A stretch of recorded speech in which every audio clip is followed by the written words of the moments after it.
Hello, Americans. I'm Kent McNall, and it's Constitution time. I created this channel so that we would have a way to talk about what I perceive as some real peril to our democracy and our Constitution. And we Americans can solve any problem if we talk to each other about it and if we have a chance to look at what's going on. So that's what we are discussing. This is the second episode of Constitution Time. And in the first episode, we talked about roughly half of my list of the reasons that I feel that our democracy and our Constitution are in real trouble right now, especially with the election that's coming up. So, every weekday at 5 o'clock, from now until the election, probably beyond, I'll host this show for a few minutes every day for us to present what we feel is going on, to talk about it, hopefully get some guests on the show. And during the show, you can also live chat on the YouTube channel with other folks.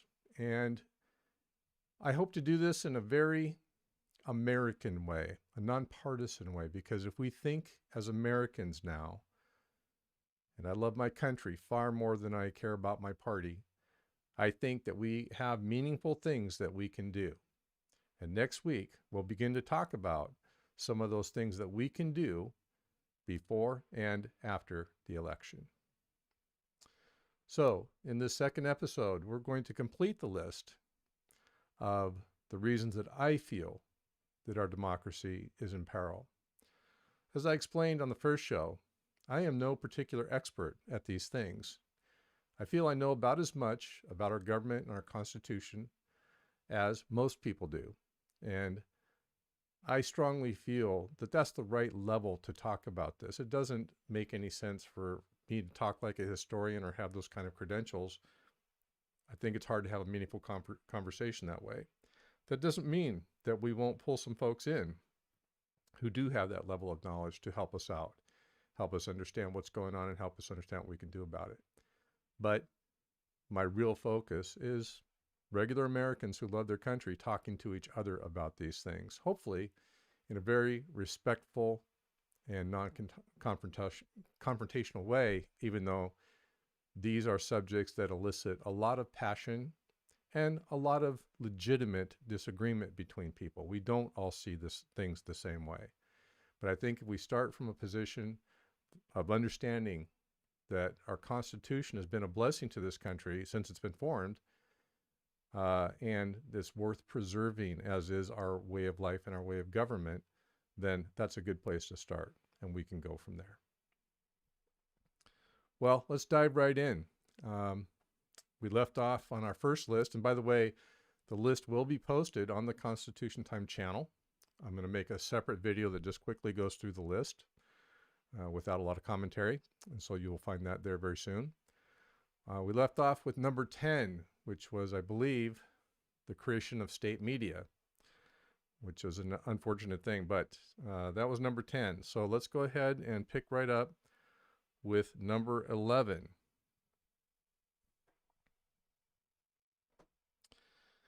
And number 11 is the destruction of the trust in international agreements and treaties that's resulting in the loss of respect of the United States very rapidly throughout the world. And it's going to cost us some allies. And this has been most distressing to watch because a lot of work, a lot of effort went into building the United States' international capabilities and reputation, alliances, treaties, agreements, all over the world, especially after World War II, when the United States really stepped up to a world leadership position, having really been the key of winning World War II against fascism in Europe. And the United States became a helper to the world, not just a military force, but we used our power and our wealth, our wisdom and our might to help all over the world. Now, other people can see it differently, and I don't have the perspective of a small country in South America that might see things differently, but I truly believe that the United States has that reputation of leadership, and it has been a tragedy to watch that change in such a short period of time as we pulled out of important agreements that we ourselves created and devised and made happen, and to watch our allies perhaps at first become puzzled, but eventually really start laughing. And that's not fun to watch. And it will take us many, many years to rebuild what we had, but we can do it. But we need to recognize that this is a threat to democracy. This is a threat to our way of life, because those international alliances were like a shield that we built outside of our country, around our country, to be able to stop threats before they got here. And while that shield was pierced once in 2001, we've been successful that way. But if we let those alliances fail and fade, those things come closer to us again, and we're not as safe. Our way of life is not as safe. The picture I have of my country is as that global leader, as that global protector, and that is something that is worth retaining. And I'm, as usual, going to forget to press this button. However, I hope you notice the new feature here on Constitution Time with the little picture-in-picture thing. Thank you for that suggestion, Mr. Terry. Okay, let's take a look at number 12.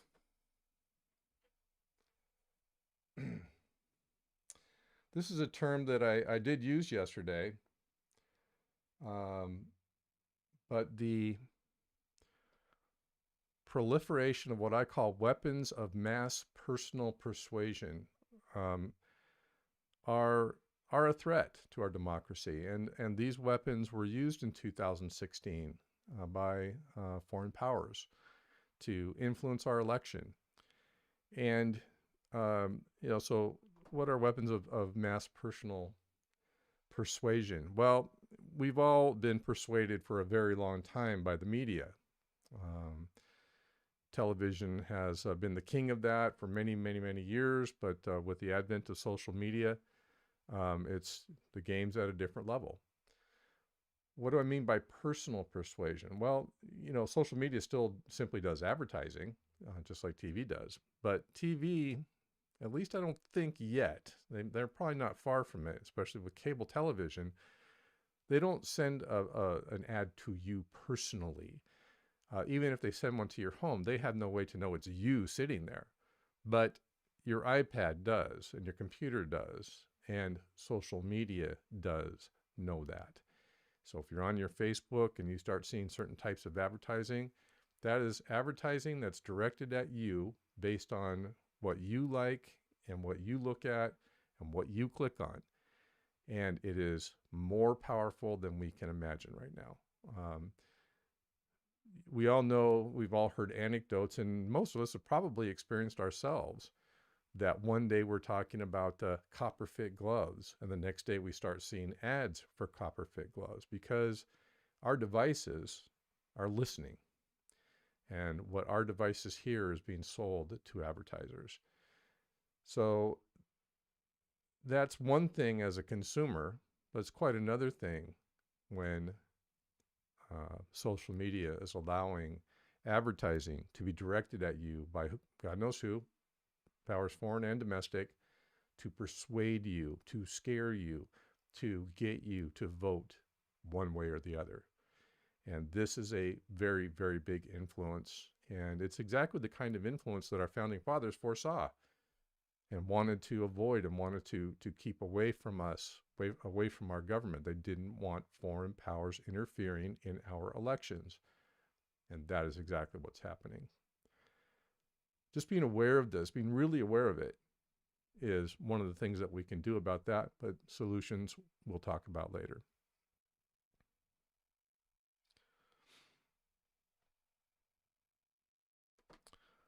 Okay, number 13 is perhaps one of the most difficult to face and deal with. It's the division of the American people.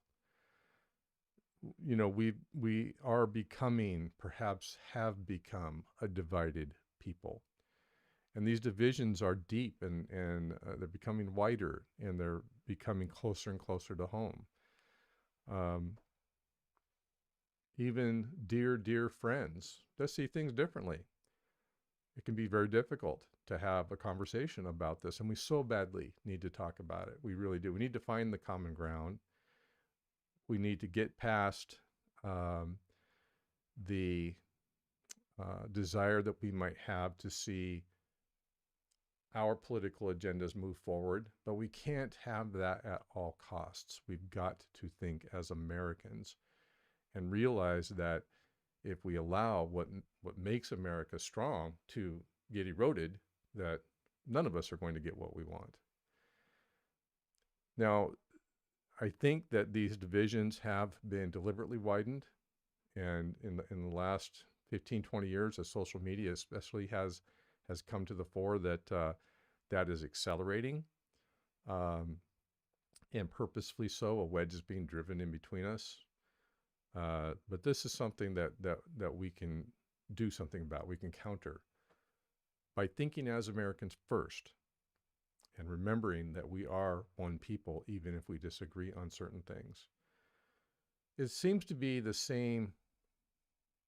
I won't even put a number on it, how many issues really, truly are the ones that are the major divisions. But the sentiment that's been churned up, the negative feelings by, let's take gun rights. The divisions, the true differences between us on this one issue are not that great. I think that the extreme position is everybody should be able to have a nuclear bomb if they need one on one end, and people shouldn't be able to have any arms on the other. But we could meet in the middle, but we don't, because we're so divided. And I think that that this one perhaps is one that's more in our control than we think. But we have to. The way to get out of the trap is first to know that there is a trap, and we have fallen into a trap here to become so divided as a people.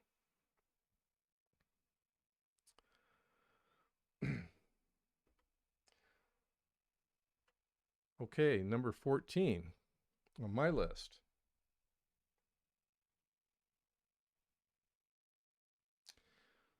An awful lot of what happens, especially in the daily media, is coming out of the government is distraction. And what we probably don't think enough about is what are we being distracted from? A lot has occurred. We talked about oversight yesterday, and the difficulty or impossibility of oversight as it was envisioned by the founding fathers. Well, more than that has happened, as inspector generals have been fired and have disappeared, and as the bureaucracy has become afraid to speak up, to start an investigation.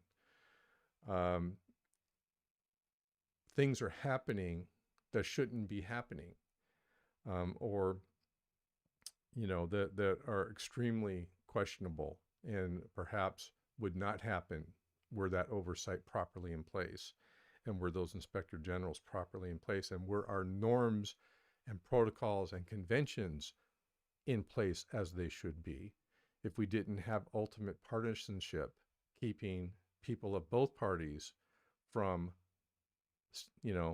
looking at what they should look at versus standing aside or just going along.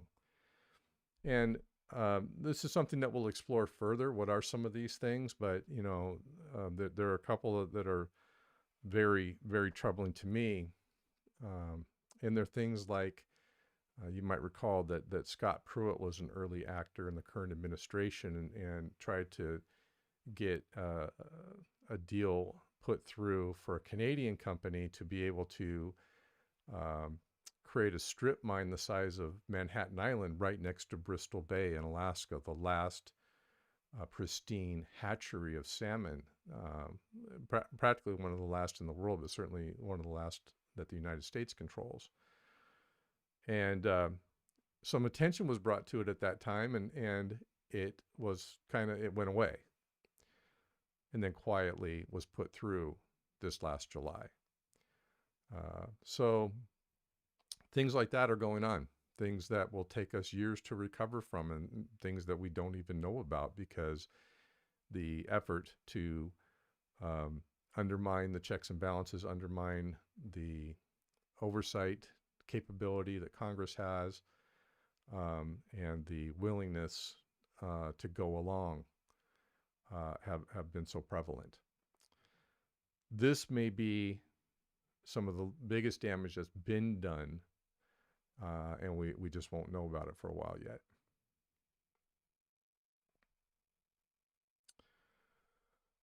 Okay, number 15 on my list.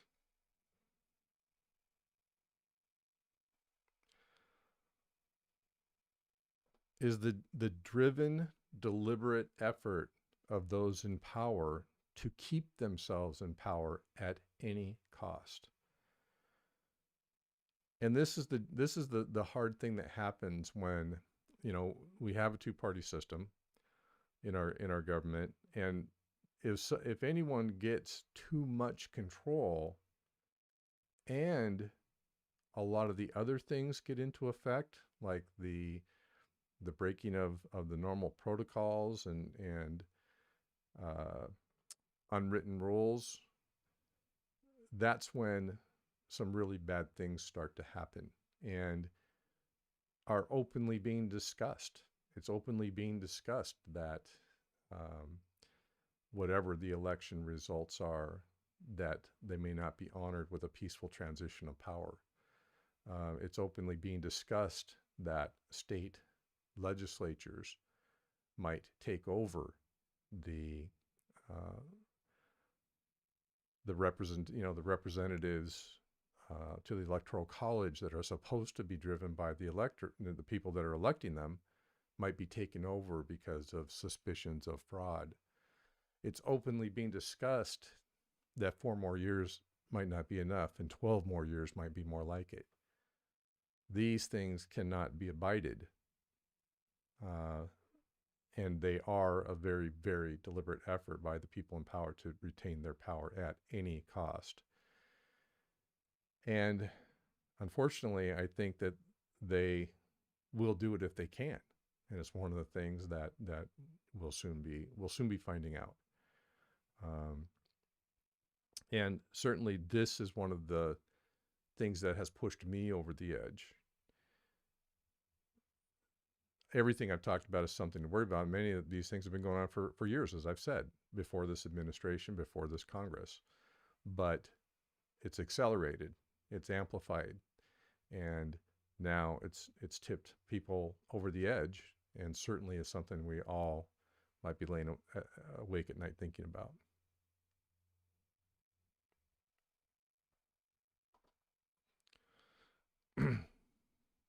Okay, number 16. So it's going to take me just a second to read here. I know this is something that I think everyone can really relate to. And it's also I think less of a partisan issue.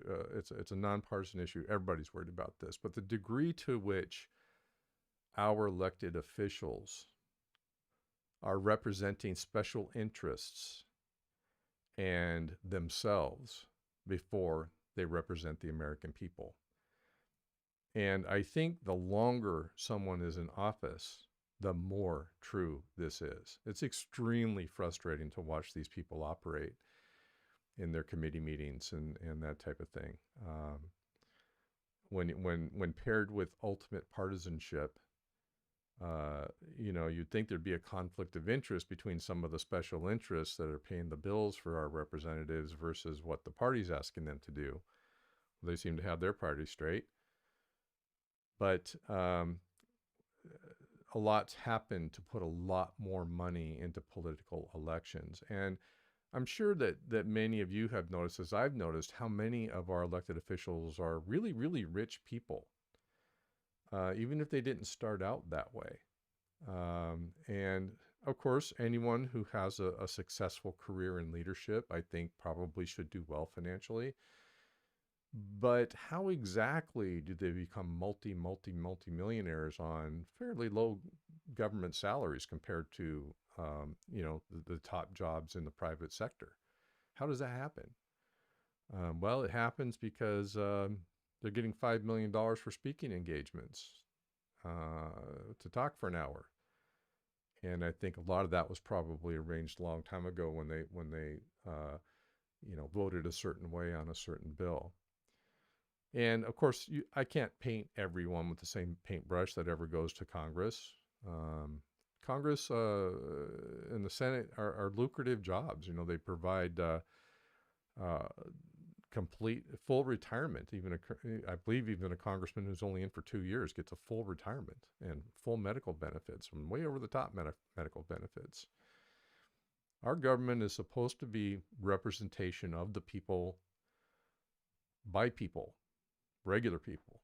And of course, we're watching this migration to richer and richer and richer people getting into office in the first place. But even those who weren't rich to start with end up rich, and a lot of it is because of the money that is flowing to them to represent the interests of people, of corporations. Which Citizens United says corporations are just people too, of course, but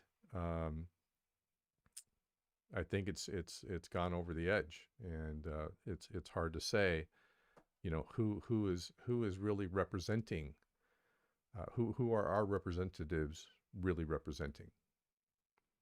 So this is one that has been going on for a long, long time, and maybe it's probably accelerated now, as everything else seems to be. But this is one that I think there are solutions to, and some that we can talk about. I believe I have just one more.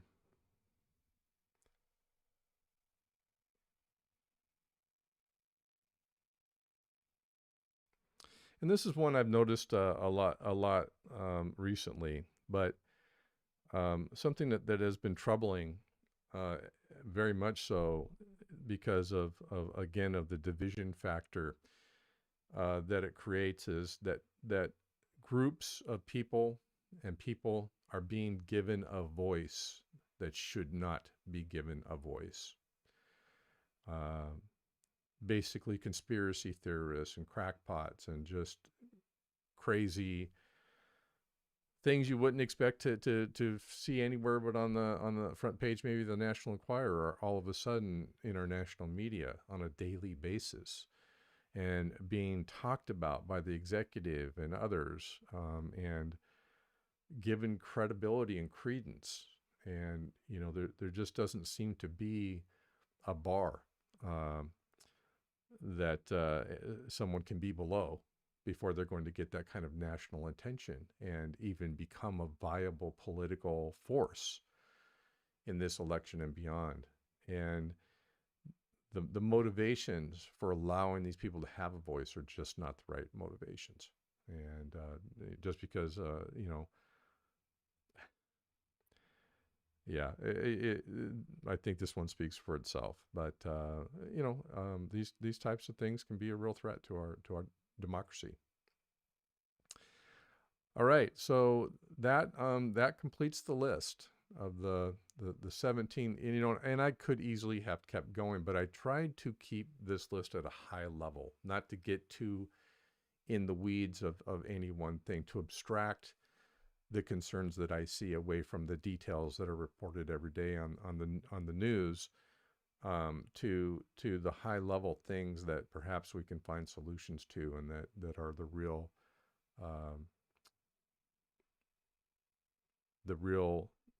aspects that we see out there that are really making a huge difference in our government, and threatening our Constitution and our democracy.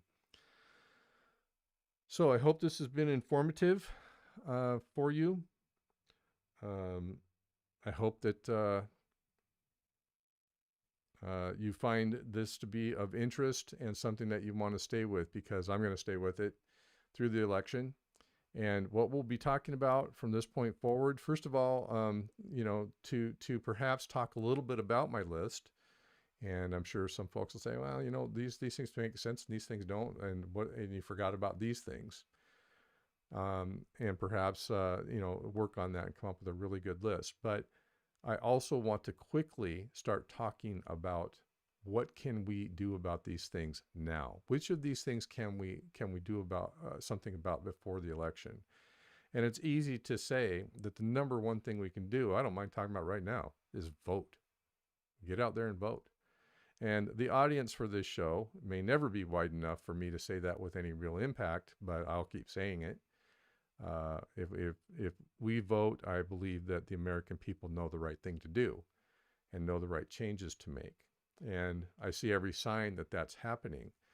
But we can't forget what happened in 2016, because the election did not go the way that the pollsters said it was going to go. And that may happen again, may absolutely happen again. So we've got to keep the pedal to the metal, whichever way you see things. We've got to keep the pedal to the metal. And by the way, the solution set that we have to talk about cannot assume any one outcome of the election. Because even if, no matter which way it goes, we've got to push to change these things. These things cannot be abided. And the executive, the senators, the congressmen, the Supreme Court all have a boss. And they're still afraid of that boss. And that boss is us, we the people. And we the people can do what needs to be done to get changes made. I think sometimes we feel that we can't, but I think we can. All right. Well, I don't know if I see a lot of chatter. We had some good chat going on in yesterday's show. I'm hoping and assuming that the show actually went out on YouTube. So I will sign off, and we will look forward to seeing you again on Monday. Thank you for joining us on Constitution Time.